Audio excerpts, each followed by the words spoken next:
The first page of your screenplay is the most important one of them all. To so many, it's an afterthought. To producers and executives, it tells them everything they need to know about who you are, how you write, and if you're in control of the story. Decisions get made in less than 10 seconds. So that first page isn't just the opening scene. It's your signature, your voice, your proof of concept. When an executive has 10 scripts to read over the weekend, don't give them an excuse to put yours down and move on. I've had execs tell me directly that they rarely read past page 10 if the opening doesn't grab them. So how do you survive page 1? You start as late into the conflict as possible. You make a promise the reader can't ignore, and you prove you can deliver on it. Let me show you using one of my favorite first pages, Rian Johnson's Looper. And now stick with me because we're going to break it down beat by beat, line by line, and pull out exactly why it works. Exterior, edge of cane fields, day. A pocket watch. Open, ticking, swinging from a chain. See, that's short and punchy. You can practically hear the second hand in the watch. And right away, it's an opening image. This film is about time. But then he introduces our protagonist. Held by a young man named Joe in a clearing beside an endless field of thick sugarcane. Sky pregnant with rain. See, sky pregnant with rain is the writer expressing his voice. It's dark, foreboding. It helps set the tone.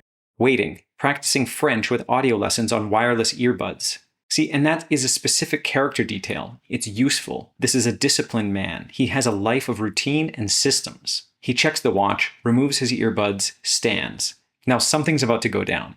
Without much ceremony, a bloodied man in a suit appears from thin air, kneeling before the young man, hands and feet tied, burlap sap over his head, muffled screams, gagged. With no hesitation, Joe raises a squat gun and blows the man apart with a single cough of a shot. I love how efficient this is. He perfectly paints the picture without dragging things out. It almost reads as fast as it happens on screen. It's weird and disturbing and fresh. He lets the action define Joe's character. And we're not even halfway down page 1. Later, Johnson uses a time cut within the same scene. It's super clean and he knows what he's doing. Cuts open the back of the body's jacket, revealing 4 bars of silver taped to the dead man's back. Joe takes them. Payment in silver, it's a great world-building technique. Why no cash? It's another interesting detail. And finally, after solid visual storytelling, we get our very first voiceover.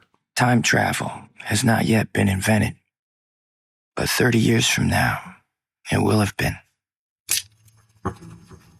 It will be instantly outlawed, used only in secret by the largest criminal organizations.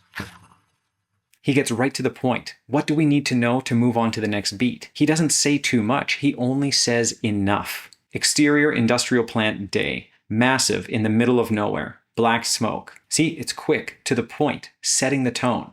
It's nearly impossible to dispose of a body in the future, I'm told.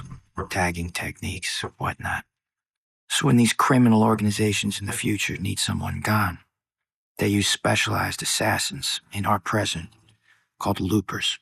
Tagging techniques and whatnot is an elegant line that keeps building out the world and letting us move forward. He swiftly explains what just happened in the cane fields with the assassination. Interior industrial plant day. Cavernous and empty. Joe carries the body into an iron hatch, opens it, and dumps him in. 1 page and we're expertly introduced to the lead character and an understanding of his job in this alternate world where time travel exists. The voiceover doesn't explain the plot, it explains how the world works. It sets the stage for what's to come. And if the premise is about closing loops, then we know now the worst thing that can happen to Joe is that the loop doesn't get closed. And that's where this story goes. So here's your page 1 checklist. Start late. Arrive at the moment before impact. Plant your thesis in an image. 1 shot that whispers the movie's DNA. Prove character fast. A choice, not a fun fact. Build a believable pattern of events. Shock us, then show us the system. Use exposition as propulsion. Only build the track directly ahead of us, just enough to keep us moving. And button the page. 1 word or 1 image that promises trouble. So that's how Looper grabs you by the throat on page 1 and never lets go. If your first page can do half of that,